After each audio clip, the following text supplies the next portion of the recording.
Our story begins with the city of Mecca. It is said that when Adam and Eve were first expelled from paradise, the two were separated, with Eve having landed near the city of Mecca, and Adam having landed somewhere in the Far East. After many years of searching for one another, Adam finally managed to make his way down through the Arabian Peninsula to Mecca, and it was at the top of Mount Arafat, just outside the city of Mecca, where the two were finally reunited. Mecca is also significant because it is considered the first place on earth that God Almighty was worshipped alone.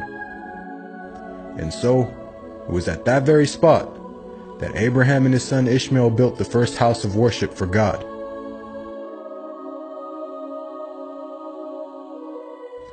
In honor of this, God Almighty had built in the heavens a similar structure for the angels. And it is said that every day, 70,000 angels come to that building to perform their prayers and then leave, intending never to return again.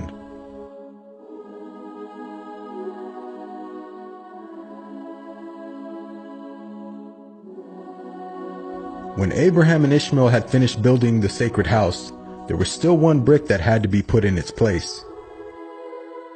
And so, Abraham sent his son Ishmael off to find a unique stone that he could put there. But God Almighty destined that the final stone that was to be laid would not be from the material of this world, but instead a stone directly from the heart of paradise. The angel Gabriel then brought the stone down to Abraham, who proceeded to put it in its proper place. It is said that when the stone first came down, it was a pure white color.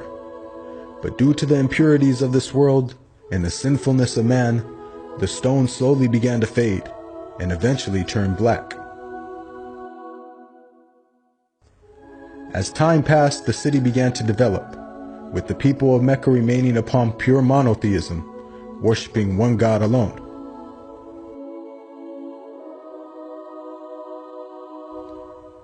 This despite the fact that their neighbors in Egypt, Mesopotamia, and the Levant had been practicing paganism for centuries.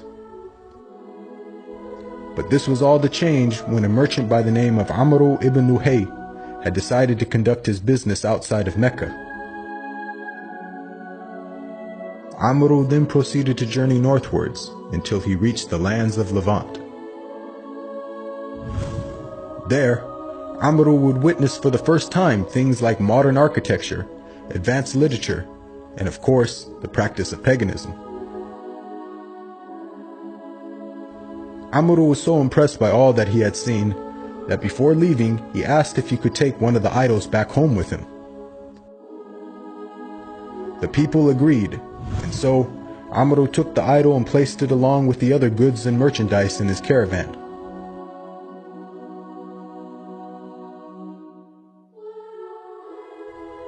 He then set out southwards, back towards the city of Mecca. When Amr arrived back home, he immediately took the idol and placed it right in front of the sacred house. He then proceeded to tell the people that this was now going to be the God that they worship. Sadly, this concept faced little, if no resistance. And as time passed, the people began to worship more and more different idols, until it is said by the end of the 6th century, there were over 360 different idols surrounding the sacred house in Mecca.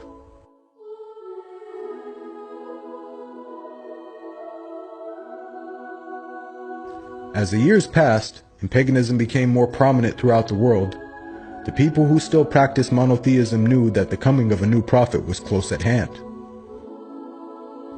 And so, either through deductive reasoning or through interpretation of their holy text, many had concluded that the Arabian Peninsula was the most probable place God would send his new prophet. For at the time, the Roman Empire and the Persian Empire had extremely repressive governments and were hostile towards any type of rebellion, be it ideologically or politically. While the Arabian Peninsula, on the other hand, though also deeply mired in paganism, was a land ruled by tribal law and never had a real central government. As time went by, It appears that more and more people began to move down to the Arabian Peninsula to await the coming of the next prophet. And so, in the very land in which man first worshipped his Creator, and where Abraham built the first house of worship for God alone, it was there where God had destined his last and final messenger would emerge.